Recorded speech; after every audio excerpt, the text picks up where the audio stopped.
नमस्कार, आप देख रहे हैं सिटी तहलका और मैं आपके साथ वंदना कादियान। तो चलिए शुरुआत करते हैं दिन भर की मुख्य गतिविधियों के साथ। किसान नेता गुरनाम सिंह चौडूनी ने सरकार को दी चेतावनी।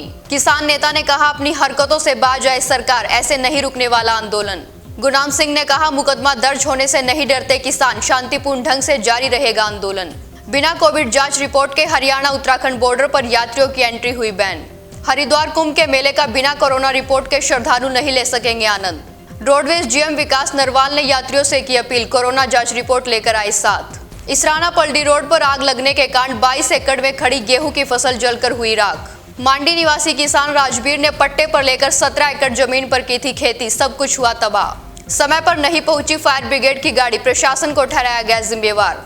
इनेलो नेता अभय सिंह चौटाला ने गठबंधन सरकार पर लगाए गंभीर आरोप। अभय चौटाला ने कहा, प्रदेश में दंगे कराने की फिराक में सरकार, अपराधियों को दे रहे संरक्षण। संभालका में जींद निवासी लेबर ठेकेदार को बदमाशों ने मारी गोली, ठेकेदार की हालत बनी गंभीर। घायल ठेकेदार का पानीपत के निजी अस्पताल में चल रहा है इलाज। पीड़ित के बयानों के आधार पर किया जाएगा मुकदमा दर्ज। आइए अब दिखाते हैं खबरें विस्तार से। मुख्यमंत्री का तो एक निर्णय था कि ना मैं किसी की शादी में शरीक होऊंगा और ना मैं किसी के घर चाय पानी पे जाऊंगा। जाट और नॉन जाट को गांव के अंदर बांटने के लिए बैकवर्ड के और शेड्यूल कास्ट के बीच में प्रोग्राम बनाएंगे, जबकि वो लोग भी इनका विरोध करते हैं, लेकिन उनको अखबारों की एक सुर्खियाँ बनाना चाहते हैं कि किसी तरीके से, अब जैसे अम्बेडकर की जयंती जो आ रही है, अम्बेडकर की, उसके ऊपर भी ये शरारत करने के मूड में है।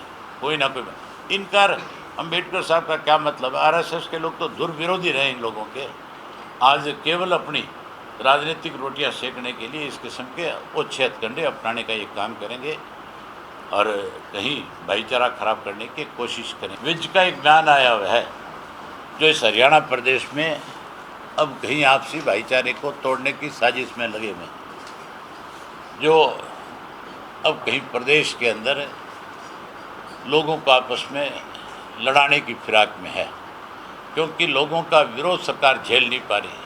आज हरियाणा प्रदेश के अंदर कोई भी मिनिस्टर, एमएलए, बीजेपी का, जेजेपी का बड़ा नेता जो है, आज किसी सार्वजनिक कार्यक्रम में नहीं जा सकता। आज जितना बुरा हाल हरियाणा प्रदेश में भ्रष्टाचार को लेकर के है, आज किसी भी स्टेट में नहीं। आज हरियाणा नंबर 1 पे है भ्रष्टाचार में, वहीं क्राइम की उससे भी ज़्यादा बुरी हालत है। आज ऐसे लोगों को प्रोटेक्शन दे रही है सरकार जो है, जो सत्ता में बैठे लोगों के बहुत नज़दीक हैं और जो लोग क्राइम करते हैं, और क्राइम करने के बाद वो लोग जो है, इसलिए पुलिस उनको नहीं पकड़ पाती कि वो क्रिमिनल लोग जो है सत्ता में बैठे लोगों के घरों में रहने शुरू कर देते हैं या उनके प्रोटेक्शन में रहना शुरू कर देते हैं, इसलिए पुलिस उनको गिरफ्तार नहीं कर सकती। ये जो रामकरण काला गैंग जो है, इसका भी एक संबंध जो है एक मिनिस्टर के साथ है। उसके साथ जो उसके संबंध है वो बिल्कुल पारिवारिक संबंध है। एक तरह से वो उनके घर में उनका पूरा आना जाना रहा है, उनका भी उनके घरों में बहुत आना जाना रहा है। बहुत सारे फ़ोटोज़ उनके ऐसे हैं जिनसे स्पष्ट लगता है कि लोगों का बहुत नज़दीकी रिश्ता इनके साथ है। जो लोग जेल से छूटते ही क्राइम करते हैं, मान के चलो उनको पक्का सरकार का प्रोटेक्शन मिला होता है।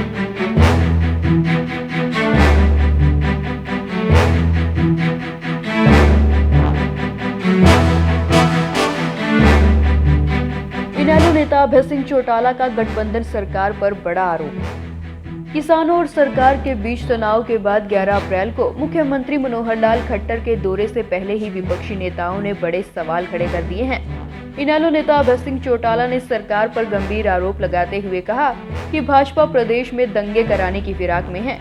मुख्यमंत्री जानबूझकर दलित और पिछड़े लोगों के बीच में कार्यक्रम कर रहे हैं ताकि लोगों का आपसी भाईचारा खत्म हो सके।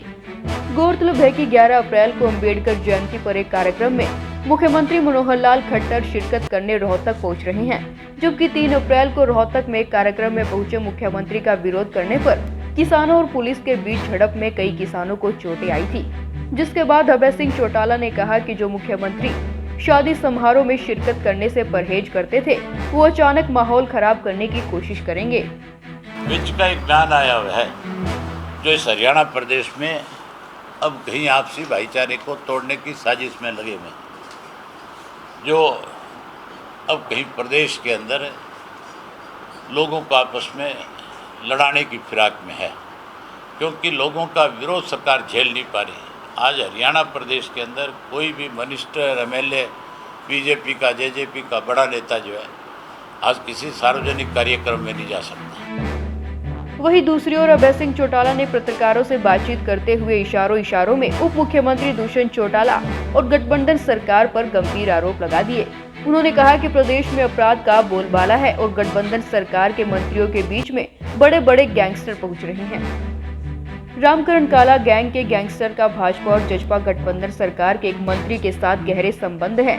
उन्होंने तो यहाँ तक कह दिया कि यह गैंगस्टर और गठबंधन सरकार के मंत्री इनके बीच में आना जाना है और दोनों के कई फोटो भी एक साथ हैं। उन्होंने कहा कि सरकार के मंत्री अपराधियों को संरक्षण दे रहे हैं, जबकि सरकार अपराध मुक्त प्रदेश की बात कर रही है।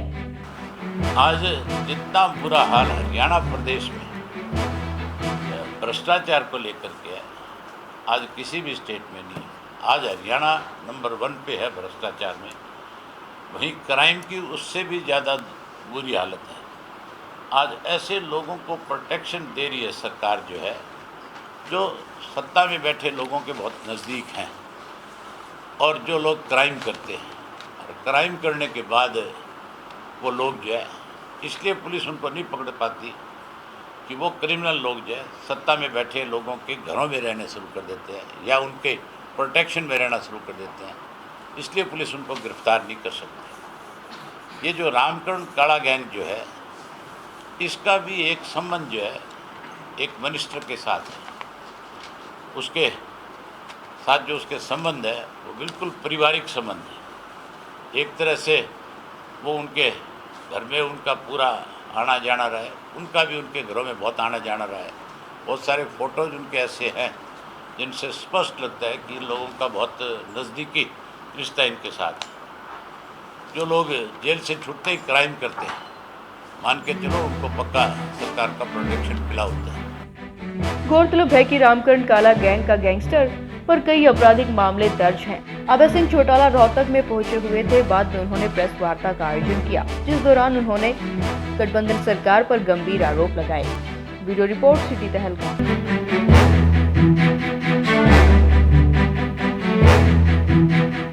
समालका में बदमाशों ने लेबर ठेकेदार को मारी गोली, ठेकेदार की हालत बनी गंभीर। आपको बता दें कि जींद के जामनी गांव वासी 35 वर्षीय रविंदर और उसकी पत्नी बाइक पर सवार होकर समालका आ रहे थे कि नामुंडा और किवाना के बीच रोड किनारे शौच के लिए रुके। इतने में ही कार सवार बदमाशों ने ठेकेदार पर ताबड़तोड़ गोली चला दी और मौके से फरार हो गए। एक गोली युवक के सीने में लगी और दूसरी उसके पैर पर जा लगी। पत्नी के चिल्लाने पर राहगीर वहां पर इकट्ठा हुए और परिजनों को घटना की सूचना दी गई। वारदात बीती शाम करीब 7 बजे की है, जिसके बाद घटना की सूचना पाकर मौके पर पहुंची पुलिस ने घायल व्यक्ति को पानीपत के निजी अस्पताल में भर्ती कराया, जहां उसका इलाज चल रहा है और उसकी हालत बड़ी ही गंभीर बनी हुई है। परिजनों ने जानकारी देते हुए बताया कि चुलकाना रोड पर उसने एक शराब फैक्ट्री में मजदूरों का ठेका लिया हुआ है। इसी तरह से अन्य लोगों ने भी ठेका लिया हुआ है, जो रविंदर से लगातार द्वेष रखते आ रहे हैं। पहले भी उन्होंने उनसे जान से मारने की धमकी दी थी और कई बार कारोबार को भी बंद कराया। भाई है अपना, तो ये जो मतलब इसकी कंपनी वाली से ये जो दारू की फैक्ट्री है ना यहाँ चुलकाना में, इसमें इसने चैन का ठेका ले रखा है लेबर का। इसके साथ में जो और चैनों का भी ठेका ले रहे थे कई बंदे हैं, ये चुलकाने के हैं, कुछ और अन्य हैं बाहर के हैं जो भी हैं। तो ये इससे दवेश रखते थे। पहले भी इनको मतलब मेरे भाई को इन जान से मारने की धमकी दी थी। उसके तहत इसने भाई ने और हमने मतलब एसपी ऑफिस में जींद एप्लीकेशन दी थी, उस पर कोई कार्रवाई नहीं हो रही, जिसके चलते कई बार दवेश रखने के कारण हमारे चैन को बंद करवा देते थे। और कल भाई और मेरी भाभी दोनों यहाँ आ रहे थे, तो ये नामुंडा और किवाना के बीच में मोटरसाइकिल रोक के ये बाथरूम करने के लिए उतरे थे। इतने में गाड़ी आती है, गाड़ी में सवार 5-6 युवक आते, उन्होंने भाई को 2 गोली मारी, एक छाती में एक पैर में लगे। अभी उनका हॉस्पिटल में इलाज चल रहा है, सीरियस है। वहीं समालका थाना प्रभारी अंकित कुमार ने बताया कि सूचना पर घटनास्थल पर मौके पर छानबीन की गई, लेकिन घायल अभी बयान देने की स्थिति में नहीं है। होश में आने के बाद बयान लेकर मुकदमा दर्ज किया जाएगा और आरोपियों की गिरफ्तारी की जाएगी। एक जो है शाम को सूचना मिली थी करीब 7:30 बजे के करीब कि रविंद्र जो है जामनी गांव का जींद का रहने वाला है, उसको किसी ने जान से मारने की नीयत से गोली मार दी। जो उसको आयुष्मान हॉस्पिटल में उनके परिवारजन लेके गए थे, जो हम मौके पर भी गए और वहाँ हॉस्पिटल में भी गए। हॉस्पिटल में उसको डॉक्टर साहब ने अनफिट फॉर तहरीर कर दिया था रात को। जो है आज आईओ साहब बयान लेने दिए गए हैं, जो उनके बयान के मुताबिक जैसी भी सूरत होगी वैसी कार्रवाई होगी। संभालका से सिटी तहलका के लिए रतनलाल की।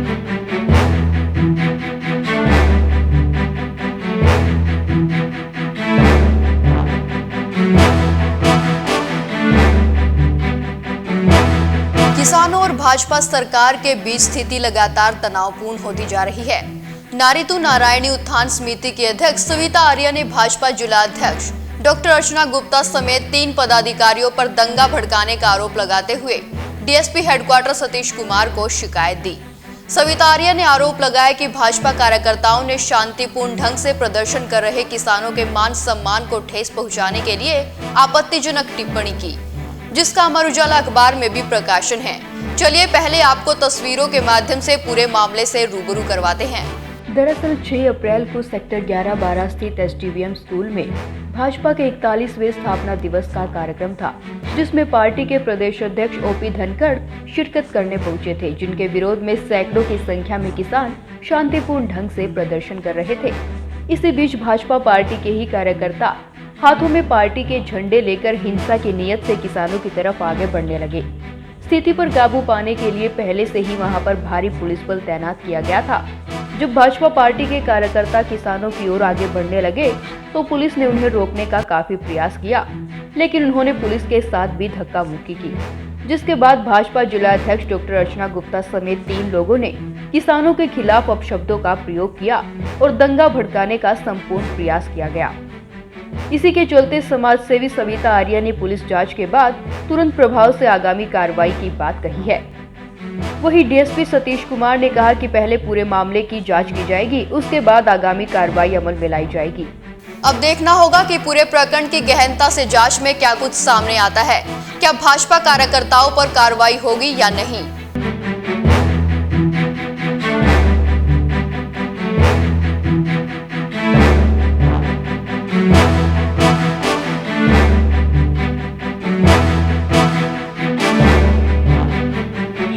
होने के बावजूद सोनीपत निवासी युवक ने पानीपत के 8 मरला निवासी इंजीनियर लड़की से की दूसरी शादी। पति का मोबाइल फोन चेक करने पर मामले का हुआ खुलासा। 8 मरला कॉलोनी निवासी एक युवती ने बताया कि वह सिविल इंजीनियर है। उसकी जनवरी 2020 में सोनीपत निवासी एक परिवार में शादी हुई। यह शादी पिता की बुआ और रिटायर्ड आईएएस फूफा ने बिचौलिया बनकर करवाई। शादी में परिवार ने 50 लाख रुपए खर्च किए। ससुराल में कुछ दिन तक सब ठीक रहा, लेकिन फिर दहेज के लिए प्रताड़ित किया जाने लगा। 2 अप्रैल 2020 को पति के मोबाइल फोन से पता चला कि वह शादीशुदा है। उसकी पत्नी जम्मू में रहती है और दोनों मिलकर सेक्स रैकेट चलाते हैं। इंजीनियर पत्नी का आरोप है कि वह जैसलमेर घूमने के लिए गए थे, जहां पति जम्मू निवासी पहली पत्नी से ही फोन पर बात करता रहा। विरोध करने पर पति ने मारपीट की, यहां तक कि लॉकडाउन के दौरान पति लापता हो गया था। पुलिस को शिकायत देने पर लोकेशन जम्मू की मिली। मेरी शादी 18 जनवरी 2020 को साजन सोनीपत का जो उससे शादी हुई थी, लेकिन शादी के थोड़ा टाइम बाद मुझे पता चला वो किसी लड़की से बात करता है और मुझे बहुत टॉर्चर करता था। मुझे लगा था वो दहेज के लिए मेरे साथ ऐसा कर रहे हैं, पर तहकीकात करने में पता चला कि वो तो शादीशुदा था उस लड़की से और उस लड़की के साथ रैकेट चलाता था और मुझे इसी काम करने के लिए मजबूर करता था। और जब मैंने उसकी बात नहीं मानी तो उसने मुझसे कभी बात नहीं की, मुझे मारा। एक जगह ज़बरदस्ती घर वालों के कहने पे घुमाने ले गया और वहाँ जाके मुझे इतना मारा, इतना खून निकला, ना हॉस्पिटल ले गया, बस पूरी तरह हालत कर दी मेरी। ये हमने 2020 में जनवरी में अपनी बेटी की शादी की थी, रिया मजोका की। तो ये पहले से जब लड़के का नाम साजन है, उसने ऑलरेडी पहले शादी कर रखी थी। तो कोर्ट में 15 जनवरी 2020 को उसने शादी कोर्ट में पहले शादी कर रखी थी और 2020 में 18 जनवरी को हमारे यहाँ बारात लेके आ गए और हमारे साथ धोखा किया, हमें कुछ बताया नहीं और शादीशुदा लड़के को फिर लेके हमारे यहाँ आ गए और शादी करके ले गए। हमें बाद में ये नेट द्वारा पता लगा कि ये तो ऑलरेडी शादीशुदा है और ये लॉकडाउन हो गया था उसके बाद, तो ये चलता रहा। इस दौरान जब लड़की को सताया गया तो लड़की ने अपने ससुराल वालों को बताया कि ये तो शादीशुदा है और आपने ये हमें बताया क्यों नहीं। पंचायत में 10 लाख रुपए में समझौते का बनाया गया दबाव। पीड़ित ने पुलिस को बताया कि 14 मार्च 2021 को पंचायत हुई, जिसमें बिचौली और ससुराल पक्ष से पति समेत सभी आरोपी मौजूद थे। उन्होंने स्त्री धन वापस करने से मना कर दिया। ससुर और सास उनके पास आई और 10 लाख में फैसला करने का दबाव बनाया। मना करने पर जान से मारने की धमकी दी गई। पुलिस ने आरोपियों के खिलाफ रिपोर्ट दर्ज कर ली है और मामले की गहनता से जांच शुरू कर दी है। वीडियो रिपोर्ट सिटी तहलका।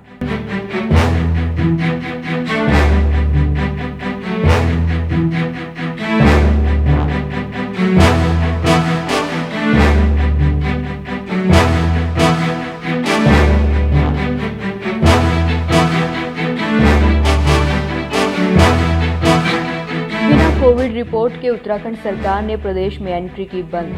यात्रियों के साथ ड्राइवर और कंडक्टर का भी टेस्ट अनिवार्य है।